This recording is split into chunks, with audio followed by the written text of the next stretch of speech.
Hi, and welcome to the show. Subscribe at kevinmd.com/podcast. Today we welcome Courtney Barrows McEwen. She's a general surgeon. Today's Kevin MD article is The Gifts of Sobriety, Navigating Career Disappointments with Grace and Resilience. Courtney, welcome to the show. Thank you for having me on, Kevin. So let's start by briefly sharing your story and journey. Sure. So I'm a general surgeon. I currently work in a small private practice that's surgeon owned. I have two other female surgeon partners, and I'm based in Columbia, Tennessee, which is about 45 minutes south of Nashville. I've only been here for about 6 months. My husband and I actually just made the big move to take this job from New Hampshire, and we've pretty much been lifelong New Englanders. So this was a big move for us, but it was just a really amazing opportunity for multiple reasons I couldn't pass up. And so he's been supportive of that as well as along many parts of my journey. Um, Going back, I grew up in, suburb of Boston in Massachusetts. I did my undergrad at Boston College, worked for a couple of years, and then went to medical school at New York Medical College. Had pretty much, done incredibly well in med school and was very achievement oriented, Mhm. very perfectionist, which is not uncommon in particularly the surgical field, but certainly medicine in general. And then I did my residency training at Beth Israel Deaconess in Boston. I was there for 8 years doing, residency, but also it was an academic program, so we had research built in. After that, did a brief fellowship stint in Cleveland for a pancreas and had a biliary fellowship. And that's sort of where my journey started, definitely diverging into a different path, which we can certainly get into. But to keep it brief, another important part about me is that I have been in recovery from substance use and alcohol use disorder for a little over 3.5 years now. Getting to this point has been lots of trials and tribulations, a lot of setbacks, which have been, for the most part, self-imposed, but nonetheless were really difficult to get out of. But with some help and acceptance and all of those things, I was able to get my life back on track and my career back on track. And so this is actually my second job out of training. I was working in a community hospital in southern New Hampshire, and even the setback I had at that particular job, I can look back now and say, well, it always had to happen that way. Mhm. I had been practicing at that point. Things had been really going well for me as I was doing the right things, prioritizing my recovery, because without that, I can't have all of the other things. But also, being a good doctor and a good surgeon, and my patients, love me. And sometimes life just happens though. And so I got a good experience in that a couple of years ago. Or I should say, actually, no, it was a little bit under a couple of years ago. I was about 2 years sober at the time when I Mhm. got laid up through nothing related to my background. It was just owned by a for-profit corporation, Sure. some financial restructuring. And so then is where I started realizing that my past had not fully, it was not as much in my rearview as I thought. I had a really hard time, initially finding a good fit. And so that job search process was very frustrating. But ultimately, through doing some additional networking and coaching and better understanding myself, and even using that really difficult period of my life as an opportunity to grow and learn something, I was able to get this opportunity. Mhm. And so then, I think I'm finally past all of this. I have this amazing job with these amazing partners and our amazing staff, and everything seemed to be one of those like, written in the stars kind of moment in terms of even how that happened. And I think, I got my license in Tennessee and everything was going well. And then what kind of inspired the article was this additional event that occurred that resulted in some delays in me being able to do what I'm, supposed to be doing for my career. So we can certainly get into that. Yeah, so let's talk about that in your Kevin MD article, The Gifts of Sobriety, Navigating Career Disappointments with Grace and Resilience. So tell me about the story that led to you writing this article. Sure. So about 9 months ago or so was actually when my actually now partner had also maybe encouraged me to be. I had always been transparent about my past because I did have some pretty significant consequences that occurred as a result of my, substance use and addiction that, I was going to have to disclose anyway. So I've always been transparent about it in, jobs and things. But I finally, had gotten a little nudge that I really was wanting to do this anyway, but really sharing my story in a more public manner Mhm.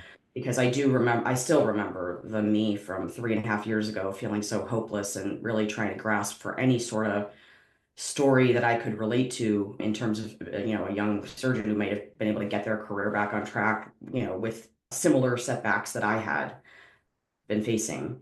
And, I didn't really find it at that time. I fortunately had some other things that worked in my favor in terms of having a mental health, provider and a supportive husband and stuff so that things really didn't get too far down, the dark path, but it was dark for a while. And so anyways, I guess, my point in saying that is just that I've been able to tell my story now in a way where for a long time I had been, feeling like the victim and then villainizing other people. And so in being in recovery, it forces me to, and you don't have to be in recovery to do this, but it's just my sobriety sort of it requires it. And so I have more incentive, I suppose. But, when something happens, I get resentful. I look at what my part in it is first. And I think if we're really being honest with ourselves, there's always something we are, part of it, whether it's even just something affecting us more than it should, but usually there's something a little bit more. And so that has allowed me to then grow into this person I am now, which, attracted this particular partner and job opportunity because I'm really just being myself. And so, I had gotten offered this job actually about a year ago now. Back in December, I was down here interviewing, which we laugh about now because we're interviewing a partner currently. And anyways, there's just some deja vu. And so Yeah, yeah. it's taken a while for me to get my license because I had to disclose things and everything went well along the way. I mean, I had to interview for my license, but I got it. I got my malpractice, and then what had happened was there were some delays which neither of us foresaw, to be honest. And I think it's actually was a very disappointing and, maybe initially devastating event for both of us, my partners and I, because, for different reasons. But there was some delays to me getting credentialed at this Hmm. hospital, and it had mainly, there's a lot of different reasons for it. Some of them, really political, but I know you've had other people on before talking about, these sham peer reviews and things like Yeah, that. And I yeah. think that there's a lot of things that happen behind closed doors you're not privy to. And anyways, it was not an outright denial, but there was going to be a substantial delay and potentially changing of the plan. And, and I was obviously it took a while for me to get, Sure. I was definitely at an impasse, so to speak. But through all this, and that was about, a little under 6 months ago now, I'm getting to the point where we're pretty much on the other side of that. Good.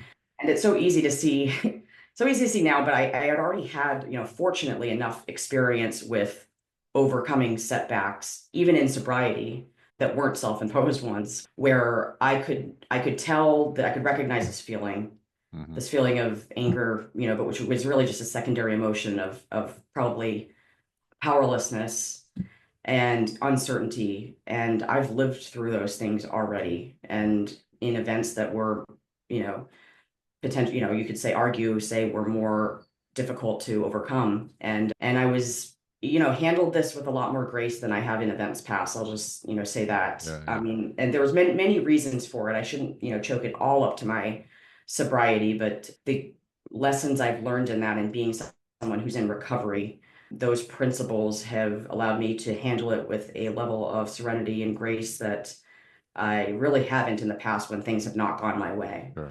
Can you talk, just for context, talk a little bit about the substance abuse that you had years past that kind of led to these obstacles, just for a little bit of context?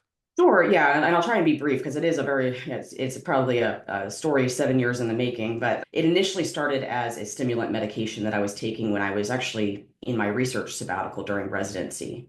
And that quickly snowballed because I had taken it to help me focus and Hmm. thinking, I was overwhelmed with all these projects and somehow that was going to make me more productive when in fact the opposite happened. And so that was my first experience, brush with addiction, and fortunately didn't have, I became involved with a physician health program at that time, rightfully so, after getting some outpatient treatment. But that was my first experience with addiction, and certainly it runs in my family. I Yeah. mean, so I was a setup for it. Not to mention just the my personality type, I think, is Hmm. is also a setup for it. But, things have been going okay. I was in a monitoring program. And so, when you're in those, they test you for all different substances, including alcohol or the metabolites of alcohol. And so you agree to not use any mind-altering substances. I mean, caffeine's okay, but in moderation. But at any rate, I was doing, okay, but not really working a program. I was kind of just checking boxes and doing what I was supposed to do because I wanted to keep working. And then in Cleveland, when I was in my fellowship, was where things really went off the rails because I no longer had my support system to rely on at home, but also just the external validation I had been used to in residency because, I had been there for 8 years. I had done very well. I had gained a lot of respect, and now you're put in this new place, which can be very jarring for anyone, regardless of your, predilections towards different diseases. But in my case, I wasn't in an environment that was going to be like in your face external validation, and I could not handle that. And so I resorted to drinking wine at home to cope with ultimately, these feelings of, worthlessness and just anxiety about going in the next day and just numbing pain, basically. Because at that time, I could, I had an opportunity to get those tools, but I couldn't really accept my disease. And so I really didn't embrace a program and used my recovery tools like I can now to deal with some of those Yeah, things. yeah. And that resulted in me having some consequences, which involved getting let go and unfortunately, I was in a state that happened to be kind of pretty punitive at the time. Things have changed, but I was not drinking at work, but because I was on contract and got caught with a test, it results in a suspension of your license. So that was a big obstacle to overcome. But I really, at the end of the day, I needed to that needed to happen for me to take this seriously, to take my recovery seriously, to take my health seriously. And I wouldn't, something worse would have happened down the line if it wasn't that. So, I am grateful for that having happened, regardless of how, at the time unfair it may have seemed. And so, I was then able to get that time that I naturally had built in with the suspension and with getting, the license back and getting treatment to prioritize what I really wanted out of my career. And I realized that while academia and, maybe even Uber specialization is the right path for some people, it was not the right path for me. And so there was a lot of personal growth that had to happen too to get me to realize, I love being a surgeon, and the parts that I love are not necessarily writing papers and grants and all of the Yeah. things. And so I got a job as a general surgeon in a community hospital in New Hampshire after getting my license back in Ohio, and then back, getting a full license in New Hampshire without any issues. So, on your journey to sobriety, what would you say is the biggest thing that you learned about yourself? So I would say that, well, I'm a lot more resilient than I than I ever thought I was. I mean, if someone had told me myself from maybe 5 or 10 years ago, all of this was going to happen, I'd be like, all right, just, lock me in a room and let me leave. Then it Yeah. just, it would have been too much. I think one of the things I've learned, and this is something that's been, so important, and it doesn't have to be big things. It can be in small situations too. I mean, this was a fairly dramatic event that happened 6 months ago, but in just day-to-day stuff is like the power of the pause. My sponsor, who I still have the same one today, in fact, like we have, it's just so amazing. I think of relationships for me too. Just, I don't think I realized the importance of connection with other people on the level that I have today, how enriching that is for your life and your career. But certainly, I don't need a lot of achievements and things like that to make me feel whole. But she basically had been doing this with me because I can get worked up. I mean, even now, I can still, I can let something get me up to like, I think I said in my article, this woman can get me from like 60 to zero Yeah, yeah. in like record time. My husband's always just mesmerized by it, but it's just, I don't have it on now because but anyway, it's a pause button, and it's literally just when you start feeling I can actually feel it in my body usually. Like it's almost like I can feel my blood pressure getting higher. Yeah. And certainly over the course of this disappointment that I refer to in the article, it's happened many times in interacting with certain individuals. I really just have to even if it's going in the other room, pausing, taking a deep breath. Definitely, I don't think there's ever any situation other than maybe in an surgical Yeah. emergency where me responding right away ever gets me anywhere good. I need time to process certain things, and usually then I come back at a place of it's still upsetting and there's still a lot of stuff that wasn't right about it. But I can see now too that this actually turned into a much better opportunity and so grateful for it. And I can also have empathy for the people around me because, this was really painful for my partner to go through as well, just in a different manner because of, the people involved and whatnot. So anyways, I would say the power of the pause has been a big thing. And then also just understanding it's not all about me and really just being a little bit more taking accountability for my actions, but also just my life. I mean, it's not my fault that I have this disease, but it is my responsibility for, to basically take control of my recovery. And that I can do. And that has been I was able to reflect, I think, in this disappointment in particular, how far I've come in that Hmm. because my level of acceptance came a lot sooner and a lot smoother landing than it has in the past. And part of it was due to the recovery, and part of it was due to the fact that I have been incredibly supportive. I mean, I really struck the jackpot with my group, and that allowed me to accept help from other people, and now we're all actually going to be growing as a result of it. So it's just really cool. Now, you said that during the credentialing process, there may have been some reservations behind closed doors. Do you have any insight as to what some of those reservations were? I do. I think it's not, I think the thing I wanted to take away, people to take away from it is that these things, can certainly come up. I like to not harp too much on the specifics of it only Hmm. because it really, I think in the past I don't like airing my dirty laundry, Hmm. but it had to do more with like and this is actually a reasonable thing for me to say, is just gaps in practice Sure. and what's considered, what can we do about it? Because that's actually going to be something that I think this healthcare industry, as you well know, is getting more and more unstable by the day. Layoffs are happening. There's a lot of just turmoil at work, and I think people are going to be changing jobs a lot more frequently and potentially crossing state lines. And whenever you cross state lines, there's going to be delays. Hmm. And so I think we need to be better as a whole group in not just, there's some archaic rules sometimes that are put in place that people know aren't right. And so mine had to do with a gap in practice in particular, which of course, and that was mainly there was some subjectivity, I'll just say that there's some taken with that too, which was very frustrating for me to deal with at the time. But, because I had been practicing before, it wasn't like I was coming straight out of training and then didn't work for a while. But at any rate, that's mainly what it's about. I think that when these closed doors conversations happen, it may sometimes initially be driven by one particular person who kind of poisons the well, so to speak. And then everybody, kind of just jumps on the bandwagon.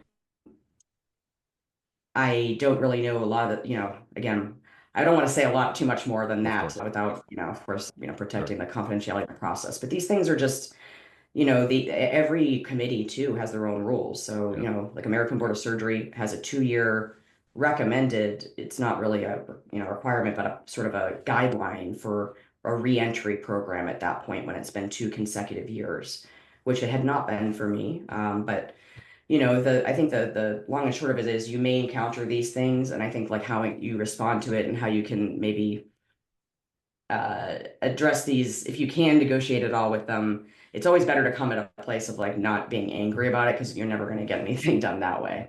And I think also thinking about other opportunities because there are places that don't do that too. Hmm. And that's what happened in my case is that it allowed us to find an opportunity that had a significant need of coverage in a rural area not far from us, and it's going to allow me to grow into a leadership role.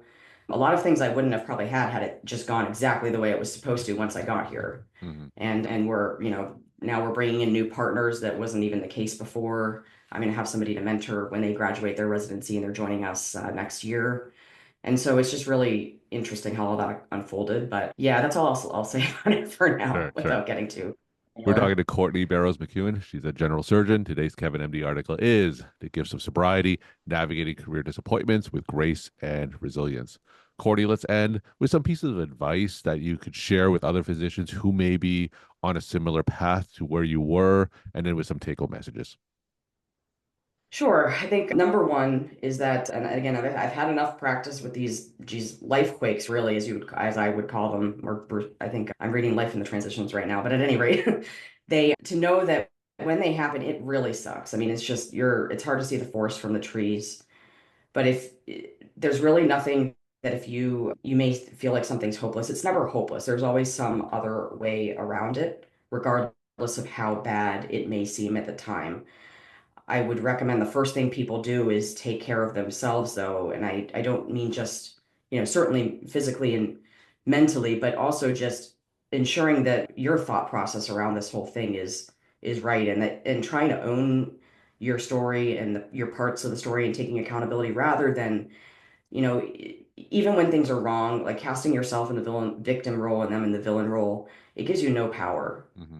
And you don't, your powerlessness in those situations, as opposed to being able to switch the narrative and move forward. It's really that'll keep you in that, you know, sucky part for a lot longer and just prolong the suffering. So if you can, try and embrace the suffering part, realize it's a lesson for you to learn and probably is a jumping point for something in the future, it makes it a lot more easy to tolerate, I would say, when the hard stuff happens.